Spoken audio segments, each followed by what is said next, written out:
Hi everyone, मेरे channel IGNOU learner में आप सभी का स्वागत है। दोस्तों, मैं फिर से आप सभी के सामने इस वीडियो के माध्यम से BHDAE 182 का एक बहुत ही मोस्ट इम्पॉर्टेंट प्रश्न आप सभी के सामने लेकर आया हूं। और यह एक ऐसा प्रश्न है जो हर दफ़ा परीक्षा में रिपीट होता है और इस बार भी एग्ज़ाम में इस प्रश्न के आने की संभावनाएं काफ़ी ज़्यादा है। सो बेहतर ये होगा कि आप इस प्रश्न को एग्ज़ाम के पहले पढ़ लें, क्योंकि ऐसा भी हो सकता है कि एग्ज़ाम में यह प्रश्न ना पढ़ें और यह प्रश्न एग्ज़ाम में आ जाए। सो बेहतर ये होगा कि आप एग्ज़ाम में इस प्रश्न को ज़रूर पढ़ के जाइए। ओके, और स्टार्ट करने से पहले मैं आप सभी से रिक्वेस्ट करता हूं कि अगर आपने मेरे चैनल को अब तक सब्सक्राइब नहीं किया है तो सबसे पहले चैनल को सब्सक्राइब कर लीजिए, क्योंकि इस चैनल पे आपके जितने भी सब्जेक्ट हैं उस सभी सब्जेक्ट के इंपॉर्टेंट क्वेश्चंस के वीडियो बिफोर एग्ज़ाम आपको चैनल पे देखने को मिलेगा। ओके, और स्टार्ट करते हैं, प्रश्न की ओर आते हैं। प्रश्न एग्ज़ाम में आता है कि उच्चारण के आधार पर वर्णों के भेदों का विस्तृत वर्णन कीजिए। यानी कि उच्चारण के आधार पर वर्णों के कितने भेद होते हैं। तो सबसे पहले आपको आंसर के अंतर्गत लिखना होगा कि उच्चारण के आधार पर वर्णों के निम्नलिखित भेद होते हैं जो इस प्रकार है। अब हम इसके भेदों को या इनके प्रकारों को पॉइंट वाइज करके लिखेंगे, तभी एग्जामिनर आपको अच्छा नंबर देगा।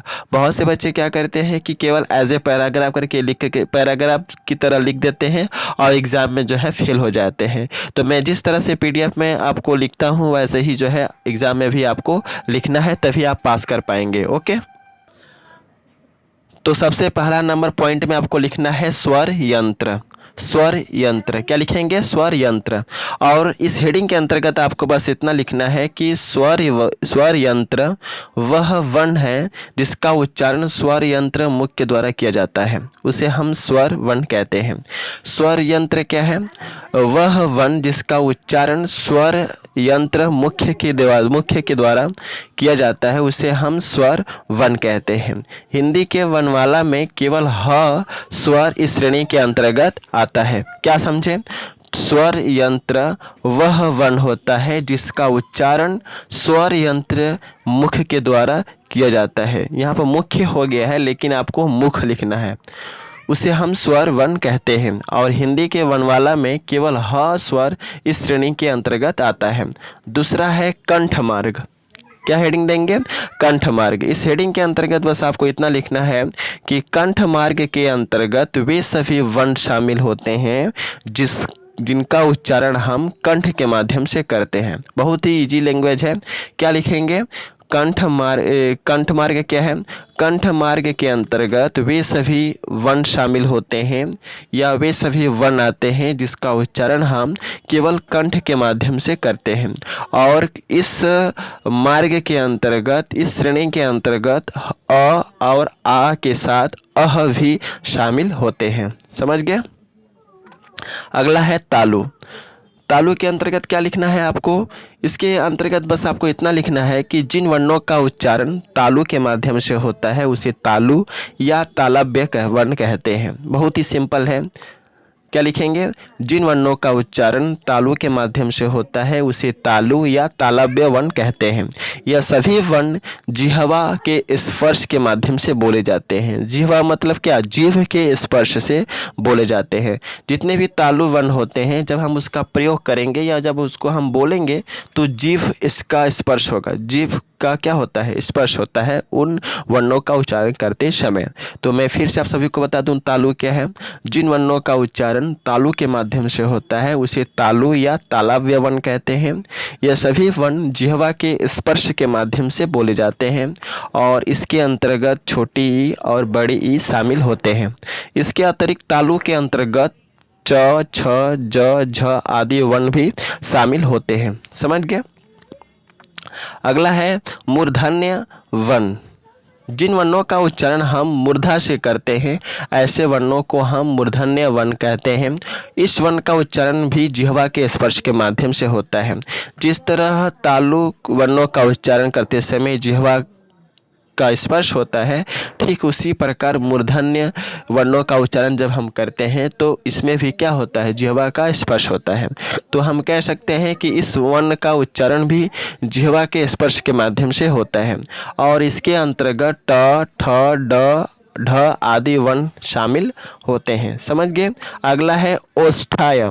ओष्ठाय वर्ण, इस हेडिंग के अंतर्गत बस आपको इतना लिखना है कि जिन वर्णों का उच्चारण ओठों की सहायता से होता है ऐसे वर्णों को हम ओष्ठाय वर्ण कहते हैं। जैसे बड़ा उ, प, फ, ब, भ आदि। समझ गए। ओष्ठाय वर्ण क्या है? जिन वर्णों का उच्चारण करते समय हम ओठों का सहारा लेते हैं, ओके, ऐसे वर्णों को हम ओष्ठाय वर्ण कहते हैं। एज फॉर एग्जाम्पल बड़ा उ, प, फ, ब, भ आदि। हम एक चीज़ यहाँ पे बता दें आपको कि आप एग्जाम्पल जरूर लिखिएगा, क्योंकि एग्जाम्पल नहीं लिखेंगे तो पूरा में पूरा नंबर आपको मिलने वाला नहीं है। इसलिए बेहतर ये होगा कि आप एग्जाम्पल भी लिखें। तो ओष्ठाय वर्ण किसे कहते हैं? जिन वर्णों का उच्चारण ओठों के सहायता से होता है ऐसे वर्णों को हम ओष्ठाय वर्ण कहते हैं। अगला है दांत्य।